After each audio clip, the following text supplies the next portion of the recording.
Hello everyone, welcome to let's improve finance. দেখো, আমরা সকলেই আমাদের ফাইন্যান্সিয়াল ফ্রিডমের জার্নি শুরু করে দিয়েছি। এবার এই ফাইন্যান্সিয়াল ফ্রিডমের জার্নি বলতে কি, সেটা হলো ইনভেস্ট করা। এবার যদি আমাদের ফাইন্যান্সিয়াল ফ্রিডম অ্যাচিভ করতে হয়, তাহলে আমাদের কত টাকা ইনভেস্ট করা প্রয়োজন। যদি আমরা সেটা নিয়ে কথা বলি, দেখো, ইনভেস্ট করার কোনো আপার লিমিট নেই।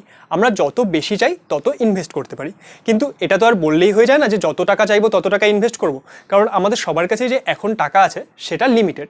তাহলে আমাদের এখানে জানা প্রয়োজন যে অ্যাটলিস্ট আমাদের কত টাকা ইনভেস্ট করা প্রয়োজন, যাতে আমরা তাড়াতাড়ি ফাইন্যান্সিয়াল ফ্রিডম অ্যাচিভ করতে পারি। তাহলে আমাদের যে আজকের এই ভিডিও, সেখানে কিন্তু আমরা এই বিষয় নিয়ে আলোচনা করব। তাহলে চলো আমরা আমাদের এই ভিডিওটি শুরু করি এবং এই বিষয়টি দেখে নিই।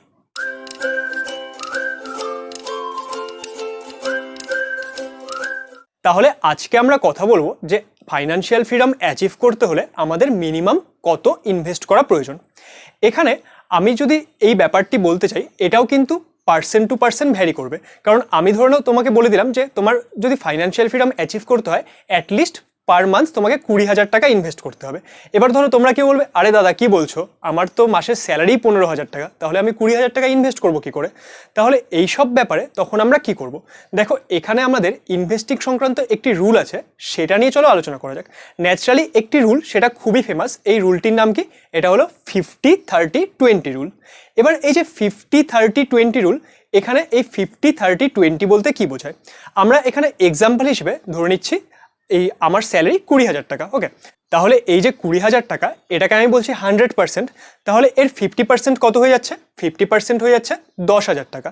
তাহলে এই যে 50-30-20 রুল, এখানে আমরা 50% অর্থাৎ 10,000 টাকা এটা কিসে খরচ করব? এটা খরচ করব আমাদের যে ডেইলি এক্সপেন্ডিচার, অর্থাৎ আমাদের পুরো এক মাস তো খাবার খেতে হবে, বিভিন্ন আমাদের যে প্রয়োজন সেগুলোও মেটাতে হবে। তাহলে এই যে আমাদের বিভিন্ন এক্সপেন্সেস, এগুলোর পিছনে আমরা আমাদের 50% স্যালারি খরচ করতে পারি।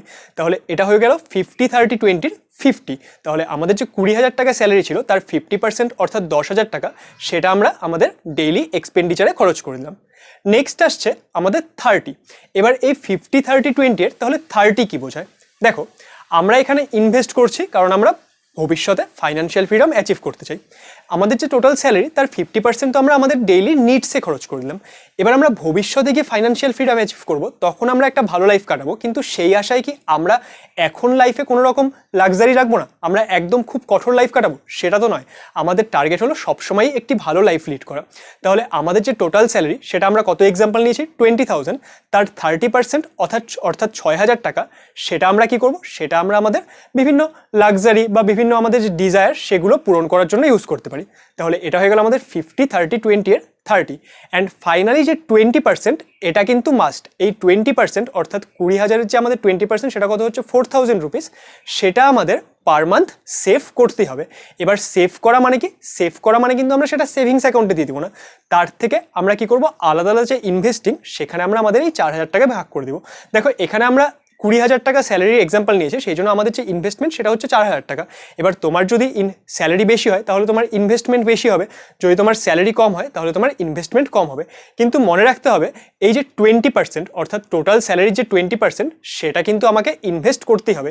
এটা হলো মাস্ট, আর এটা একদম মিনিমাম যে 20% আমাকে ইনভেস্ট করতেই হবে। কিন্তু এখানে আমি একটি কথা বলতে চাই যে এই যে 50-30-20 রুল, এটা খুব ফেমাস হলেও আমরা কিন্তু ইয়াং এজে এটা একদমই ফলো করবো না। দেখো, আমাদের এখন বয়স কম। আমাদের বয়স কম মানে কি? আমাদের রিস্ক টেকিং ক্যাপাসিটি বেশি। ধরে নাও তোমার বয়স 20 বছর এবং একজন তুমি ব্যক্তির সঙ্গে কথা বলছো, তার বয়স 40 বছর। তাহলে তুমি যতটা রিস্ক নিতে পারবে, এবার যার বয়স 40 বছর, সে নিশ্চয়ই ততটা রিস্ক নিতে পারবে না। তাহলে আমাদের ইয়াং এজে কিন্তু এই 50-30-20 রুল ফলো করা উচিত নয়। এখানে আমাদের কি ফলো করা উচিত? এখানে আমি যেটা বেসিক্যালি ফলো করি, সেটা কি? সেটা হলো 50-30-20 রুল। এবার এই 50-30-20 রুল কি? দেখো, আমাদের যখন ইয়াং এজ, এখন আমাদেরকে, এখন আমাদের ফ্যামিলি নেই, আমাদের খুব একটা বেশি রেসপন্সিবিলিটিসও নেই, তাই তো? তাহলে আমাদের যে টোটাল স্যালারি, তার 50%, হ্যাঁ 50% কিন্তু আমাদের অবশ্যই ইনভেস্ট করা প্রয়োজন। অর্থাৎ তুমি যদি মান্থলি ইনকাম 10,000 টাকা হয়, তাহলে তার থেকে 5,000 টাকা কিন্তু অবশ্যই ইনভেস্ট করা প্রয়োজন। এবার বাকি যে থাকছে 30 and 20, সেই 30 and 20 কিসের জন্য? 30 আমরা ইউজ করব আমাদের ডেইলি এক্সপেন্ডিচারের জন্য, অ্যান্ড 20 আমরা ইউজ করব আমাদের বিভিন্ন ডিজায়ার্ড লাক্সারির জন্য। তাহলে এভাবে যদি আমরা আমাদের ইয়াং এজে বেশি রিস্ক নিতে পারি, বেশি ইনভেস্ট করতে পারি, কারণ উইথ টাইম আমাদের যখন এজ বাড়বে, আমাদের রেসপন্সিবিলিটিসও বাড়বে, তখন আমরা অবশ্যই 50% স্যালারি ইনভেস্ট করতে পারবো না। কিন্তু এখন যেহেতু আমাদের রেসপন্সিবিলিটিস কম, তাহলে এখন থেকে যদি আমরা 50% স্যালারি ইনভেস্ট করি, তাহলে আমাদের যে এই ফাইন্যান্সিয়াল ফ্রিডমের জার্নি সেটা কিন্তু ইজি হয়ে যাবে। এবার তোমরা অনেকে বলবে যে আমরা তো একদম স্টুডেন্ট, আমাদের কাছে খুব বেশি ইনকাম নেই, তাহলে আমরা কি করে ইনভেস্ট করব? দেখো, তোমরা হয়তো কিছু ইনকাম করছো না, কিন্তু তোমাদের মাসে অ্যাটলিস্ট সবার তো 2-3 হাজার টাকা খরচ হয়, তোমরা পকেট মানি হিসেবে সেটা বাড়ি থেকে পেয়েই যাও। তাহলে তার থেকে কিছুটা পোর্শনস দিয়ে তোমরা ইনভেস্টিং স্টার্ট করো। কিন্তু আমি তোমাদের সাজেস্ট করবো অবশ্যই ইনভেস্টিং স্টার্ট করো, কারণ slow and steady wins the race. অর্থাৎ আমরা যত তাড়াতাড়ি শুরু করব তত তা আমাদের কি ভালো হবে। এর ফলে যদি আমরা আস্তে আস্তেও যাই, কিন্তু আমরা কিন্তু সেক্ষেত্রে তাড়াতাড়ি ফাইন্যান্সিয়াল ফ্রিডমকে অ্যাচিভ করতে পারবো। তাহলে আই হোপ আমাদের আজকের এই ভিডিওতে আমি যেই বিষয়গুলো তোমাদের বললাম সেগুলো তোমরা বুঝতে পারলে।